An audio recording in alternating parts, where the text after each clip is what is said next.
Happy terrific Tuesday. Today we are going to continue reading our book and we are going to read chapter 7. If you remember chapter 6, they were following a robin through the forest and they felt that he was leading them somewhere. So we're going to see what chapter 7 is all about, called A Day with the Beavers.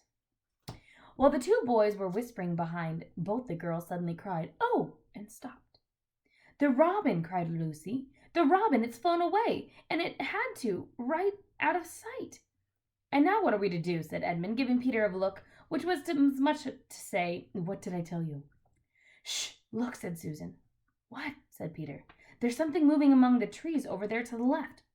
And they all stared as hard as they could, and no one felt very comfortable. "There it goes again," said Susan presently. "I saw it that time too," said Peter. "It's still there. It's just gone behind a big tree." "What is it?" asked Lucy, trying very hard not to sound nervous. "Whatever it is," said Peter, "it's dodging us. It's something that doesn't want to be seen." "Let's go home," said Susan. And then, though nobody said it out loud, everyone suddenly realized the same fact Edmund had whispered to Peter at the end of the last chapter. They were lost. "What's it like?" said Lucy. "It's kind of an animal," said Susan. Look, quick, there it is." They all saw it this time, a whiskered, furry face which had looked out from behind a tree. But this time it didn't immediately draw back. Instead, the animal put its paw against its mouth just as humans put their fingers on their lips when they are signaling you to be quiet. And then it disappeared again. The children stood holding their breath. A moment later, the stranger came out from behind the tree, glanced around as if it was afraid someone was watching, and said, "Hush!" made signs to join them in the thicker bit of the wood where it was standing, and then once more it disappeared. "I know what it is," said Peter. It's a beaver. I saw the tail." "It wants us to go to it," said Susan, "and it's warning us not to make a noise." "I know," said Peter. "The question is, are we going to do it or not? What do you think, Lou?" "I think it's a nice beaver," said Lucy. "Yes, but how do we know?" said Edmund. "Shan't we have to risk it?" said Susan. "I mean, it's no good just standing here, and I feel like I want some dinner." At this moment, the beaver again popped its head out from behind the tree and beckoned earnestly to them. "Come on," said Peter. "Let's give it a try. All keep close together. We ought to be a match for one beaver if it turns out to be an enemy." So the children got closer and walked up to the tree and behind it, and there, sure enough, they found a beaver. But it still drew back, saying to them in a hoarse, throaty whisper, "Further in. Come on, further in. Right in here. We're not safe in the open." Only when it had led them to the dark spot where the 4 trees grew so close together that their boughs met, that the brown earth and pine needles could be seen underfoot because there was no snow, had been able to fall there, and it began to talk to them. Here's the beaver. Whispering, "Come this way." Would you follow a beaver? If a beaver all of a sudden saying, "Shh, come this way." Oh, I just saw a butterfly. Sorry, that was really looking out a window and there was a butterfly. "Don't judge me. You would have looked too." "Are you the sons of Adam and the daughters of Eve?" it said. "We're some of them," said Peter. "Shh," said the beaver. "Not so loud, please. We're not safe even here." "Why, what are you afraid of?" said Peter. "There's no one here but ourselves." "There are the trees," said the beaver. "They're always listening. Most of them are on our side, but they are trees who betray us to her. And you know who I mean." And it just nodded its head several times. "If it comes to talking about sides," said Edmund, "how do we know you're a friend?" "Not meaning to be rude, Mr. Beaver," added Peter, "but we see we're strangers." Quite right," said the beaver. "Here's my token." With these words, it held up to them a little white object. They looked at it in a little surprised, till Lucy suddenly said, "Of course, it's my handkerchief, the one I gave to poor Mr. Tumnus." "That's right," said the beaver. "Poor fellow. He got wind of the arrest before it actually happened and handed this over to me. He said if anything were to happen to him, I must meet you here and take you on to—" Here the beaver's voice sank into silence and gave 1 or 2 very mysterious nods, and then signaling to the children to stand as close around it as possible as they could so their faces were actually tickled by its whiskers, it added in a low whisper, "They say Aslan is on the move. Perhaps he's already landed." I'm going to pause. Remember how Aslan was in our last book as well? The lion who created Narnia. And now a very curious thing happened. None of the children knew who Aslan was, more than you do. But we do. But the moment the beaver had spoken these words, everyone felt quite different. Perhaps it has sometimes happened to you in a dream that someone says something which you don't understand, but in the dream it feels as if some enormous meaning, either a terrifying one which turns the whole dream into a nightmare, or else a lovely meaning to lovely put into words. I totally read that sentence wrong. We're rereading that. Either a terrifying, we're backing up even more. Where is the beginning of the sentence? Oh, a dream. Happened to you a dream that someone says something which you don't understand, but in the dream it feels as if it had some enormous meaning. Either a terrifying one, which turns the whole dream into a nightmare, or a lovely meaning too lovely to put into words, which makes the dream so beautiful you can remember it for the rest of your life, and are always wishing to get into that dream again. It was like that now. At the name of Aslan, each of the children felt something jump in its insides. Edmund felt a sensation of mysterious horror. Peter felt suddenly brave and adventurous. Susan felt as if some delicious smell or some delightful strain of music had just floated by her. And Lucy got that feeling you have when you wake up in the morning and realize it's the beginning of the holidays or the beginning of the summer. And what about Mr. Tumnus? Said Lucy. Where is he? Shh, said the beaver, not here. I must bring you to where I can have a real talk and also dinner. No one except Edmund felt any differently about trusting the beaver now, and everyone, including Edmund, was very glad to hear the word dinner. They therefore all hurried along behind their new friend, who led them at a surprisingly quick pace, and always in the thickest parts of the forest for over an hour.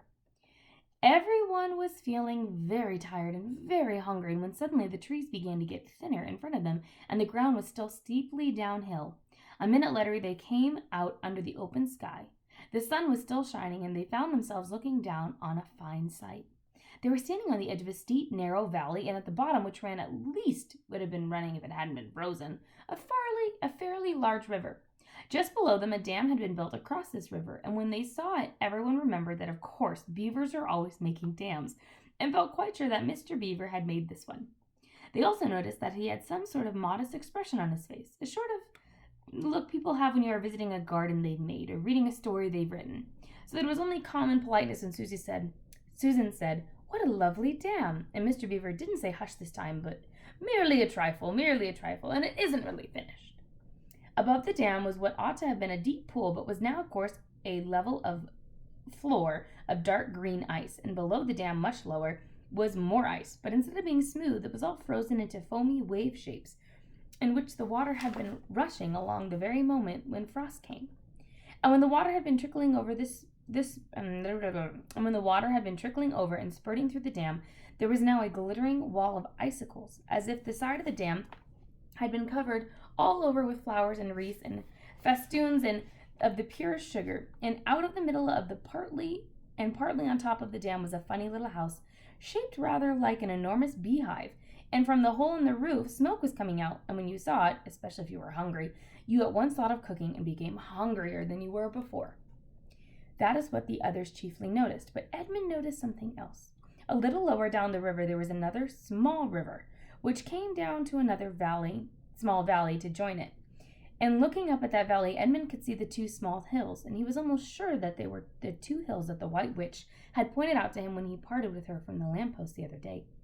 And then between them he thought that must be her palace, only a mile off or less. And he thought about Turkish delight and about being a king.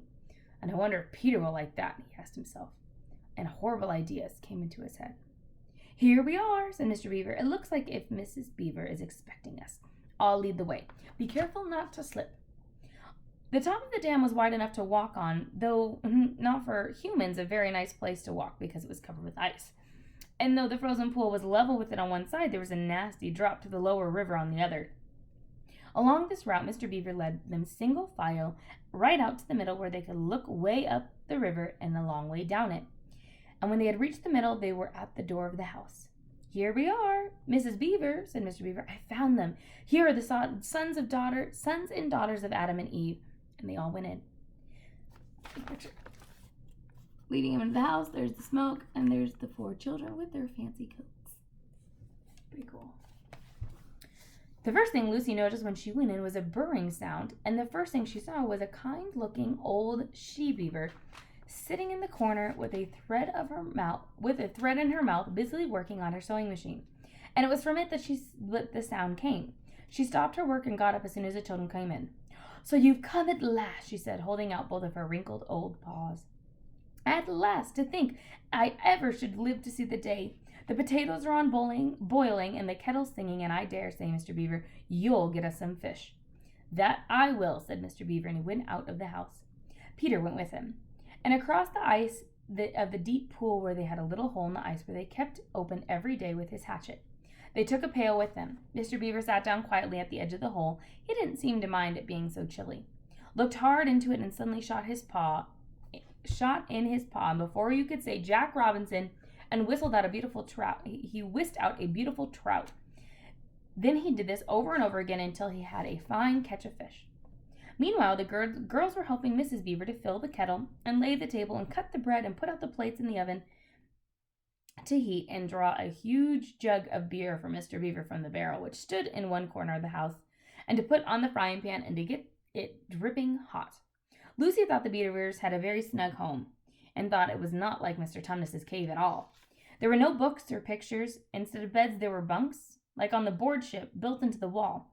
And there were hams of strings of onions hanging from the roof, and against the walls were gum boots and oilskins and hatchets and pairs of shears and spades and trowels and things for carrying mortar and fishing rods and fishing nets and sacks. And the cloth in the table, though very clean, was also very rough. Just as the frying pan was nicely hissing, Peter and Mr. Beaver came in with the fish which Mr. Beaver had already opened with his knife and cleaned out in the open air. You can think how good the new fish smelled as they were frying it, and how hungry the children were, and how much they longed to be done, and how very much hungrier they still were before Mr. Beaver said, "Now, we're nearly ready." I'm going to pause and I'm going to come right back. Sorry, Mr. Young called me. I had to answer that call. Okay. Where was I? Now we're nearly ready, said Mr. Beaver. Susan drained the potatoes and then put them all back in an empty pot to dry on the side of the range, while Lucy was helping Mrs. Beaver to dish up the trout, so that in a very few minutes everyone was drawing up their stools. It was all three-legged stools in the Beaver's house, except for Mrs. Beaver's own special rocking chair beside the fire, and preparing to enjoy themselves. There was a jug of creamy milk for the children. Mr. Beaver stuck to beer, and a great big lump of deep yellow butter in the middle of the table, for which everyone took as much as they wanted to go with his potatoes. And all the children thought, and I agreed with them, that there's nothing to beat good freshwater fish if you eat it when it has been alive half an hour ago and has come out of the pan a minute and a half ago. When they had finished the fish, Mrs. Beaver brought unexpectedly out of the oven a great, glorious, sticky marmalade roll, steaming hot, and at the same time moved the kettle onto the fire so that when they had finished the marmalade roll, the tea was made and ready to be poured out. And when each person had got his or her cup of tea, each person shoved back his or her stool as so to lean against the wall and give a long sigh of contentment. Let's picture them at the table. There's a lot going on here. So you can see Mr. Beaver and Mrs. Beaver on the other side. You got Edmund and Peter, Susan and Lucy. See the rocking chair, the stove, the hams and the onions hanging from the ceiling. Kind of cool, right? "And now," said Mr. Beaver, pushing away his empty beer mug and pulling his cup of tea toward him, "if you'll just wait till I've got my pipe lit up and going nicely, why, now we can get into business. It's snowing again," he said, cocking his eye at the window. "That's all the better, because it means we shan't have any visitors, and if anyone had been trying to follow you, why, they won't find any tracks." That is the end of chapter 7. Chapter 8 is what happened after dinner. We will try to post that one tomorrow. Or maybe today. I don't know. Love and support you.